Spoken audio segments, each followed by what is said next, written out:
नेपाल से जुड़े हुए उत्तर प्रदेश के जनपदों में एक खास समुदाय की आबादी लगातार बढ़ती जा रही है। पाकिस्तान और बांग्लादेश के टूटने के बाद इस गलियारे में यह आबादी तेजी से बसी और यहां पर अपने धार्मिक संस्थाओं को भी स्थापित किया। लंबे समय से आरोप लगाया जा रहा है कि यह अवैध तरीके से दूसरे देशों के लोग भी निवास कर रहे हैं और मदरसे, शिक्षा संस्थान एवं मस्जिदों का अवैध निर्माण किया जा रहा है। प्रदेश सरकार ने इस संवेदनशील जनपदों की आई रिपोर्ट का आकलन करने के बाद इन पर कार्रवाई करने का निर्णय लिया है और लगातार अवैध मस्जिद, मदरसा पर बुलडोजर की कार्रवाई जारी है। सरकार अब बॉर्डर के इलाके को सुरक्षित और आतंक से मुक्त रखना चाहती है, इसके लिए कार्रवाई कर रही है। पहले भी नेपाल से तस्करी के आप यहाँ के लोगों पर लगाते रहे हैं और कई बार इसी रास्ते से आतंकी घटनाओं से जुड़े लोग नेपाल की सीमा पार करते रहे हैं। सरकार इस सीमा को सुरक्षित बनाने के लिए इस तरह के कदम उठा रही है।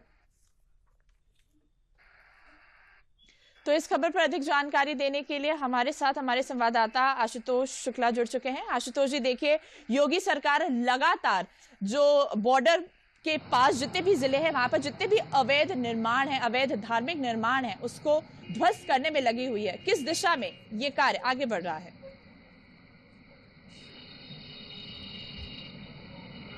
देखिए, जिस तरीके से भारत नेपाल सीमा पर जो है लगातार अतिक्रमण को हटाने की कार्रवाई चल रही है, ये एक राष्ट्रीय सुरक्षा से जुड़ा हुआ मामला है। अभी केवल राजस्व विभाग उन पहलुओं पर जांच कर रहा है कि कौन से मदरसे या धार्मिक संस्थान, मस्जिदें या कि ईदगाह जो है ऐसे स्थानों पर बनाए गए हैं जो कि सरकारी जमीन है। पूरा का पूरा जो है, अगर हम कहें तो महाराजगंज से लेकर के पीलीभीत तक जो भारत नेपाल बॉर्डर है, 15 किलोमीटर का नो मैंस लैंड एरिया है और उस नो मैंस लैंड एरिया को पूरी तरह से खाली किया जाना है। और अगर खाली नहीं भी किया जाता है तो उस 15 किलोमीटर में जो भी गतिविधियां हो रही हैं वो सारा कुछ प्रशासन की नज़र में होना चाहिए, ऐसा प्रशासन और शासन का मानना है। और यही कारण है कि बीते वर्षों में जो लगातार वहां पर अतिक्रमण हुए हैं वो कहीं न कहीं और इंगित करते हैं कि जो देश में अराजकता कभी कभी आती है, बाहर से आतंकी, उग्रवादी या कि अन्य आपराधिक तत्व उधर से इधर या इधर से उधर होते हैं, इस खुली हुई सीमा के कारण होते हैं। और इस खुली हुई सीमा पर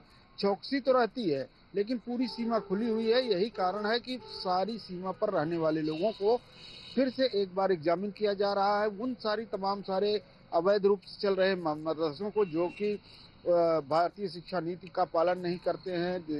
दीनी पढ़ाई करते हैं और वो सरकार से कट करके रहना चाहते हैं, उनको भी दायरे में लाने की कोशिश हो रही है। इसके अलावा अतिक्रमण हटा करके उसको खाली कराया जा रहा है स्थान पर जहाँ की सरकारी भूमि है। तो एक तरह से ये जो राष्ट्रीय हमारा जो है महत्व का, सामरिक महत्व का जो है ये दोनों देशों का बंटवारा है, जो लाइन है, खुली हुई सीमा है, इसको भी सुदृढ़ करने की कहीं न कहीं सरकार की मंशा है। बिल्कुल आशुतोष जी, और देखिए जिस तरीके से भारत सच है भारत पाक के युग के लिए, ऐसे में सीमाओं को सुरक्षित करना कितना अहम और कितना जरूरी हो गया है इस वक्त?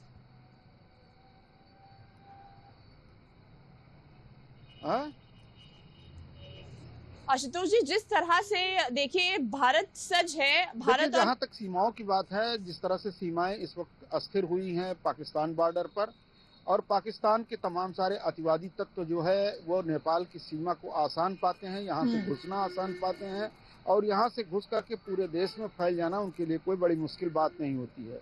तो क्योंकि नेपाल मित्र राष्ट्र है, कभी जो है वीजा पासपोर्ट नहीं रहा दोनों देशों के बीच में, खुली हुई सीमा है, इसका लाभ जो है आतंकी तत्व जो है कहीं न कहीं उठाने की कोशिश करते हैं। और यही कारण है कि सरकार जो है अब अपनी सीमाओं की निगहबानी जो है वो पूरे तरीके से, पूरे सुदृढ़ तरीके से जो है करना चाहती है, जिससे कि अराजकता कहीं से भी जो है वो देश के अंदर प्रवेश न कर सके और यह देश के अंदर जो आकर के लोग बैठे हुए हैं उनका भी चिन्हीकरण हो सके, जो गतिविधियां संचालित हैं वो भी प्रशासन और शासन की नज़र में हो। और यही कारण है, एक आश्चर्यजनक तथ्य यह भी है कि बीते वर्षों में अगर हम कहें तो योगी सरकार के पहले लगातार जो है इस खुली हुई सीमा पर जबरदस्त अतिक्रमण किया जाता रहा और सरकारें मौन होकर के बैठी रही, न प्रशासन ने ध्यान दिया न शासन ने ध्यान दिया। लेकिन अब जब कि देश की सुरक्षा कई बार खतरे में पड़ती है तो इन तरफ दृष्टिकोण जाता है और यही कारण है कि इन सीमाओं की निगरानी के लिए, इन सीमाओं को सुदृढ़ तरीके से सुरक्षा के लिए पूरे राष्ट्र की सुरक्षा के लिए ये सारी कार्रवाई की जा रही है। बिल्कुल आशुतोष जी, लगातार योगी सरकार बॉर्डर्स को सुरक्षित और सुदृढ़ करने के लिए लगातार कार्य कर रही है और जितने भी जो सरहद है उससे जुड़े जितने भी जिले हैं उस पर जो अवैध निर्माण है उसको ढाने का काम कर रही है। आशुतोष जी, इन तमाम जानकारियों के लिए आपका बहुत बहुत धन्यवाद।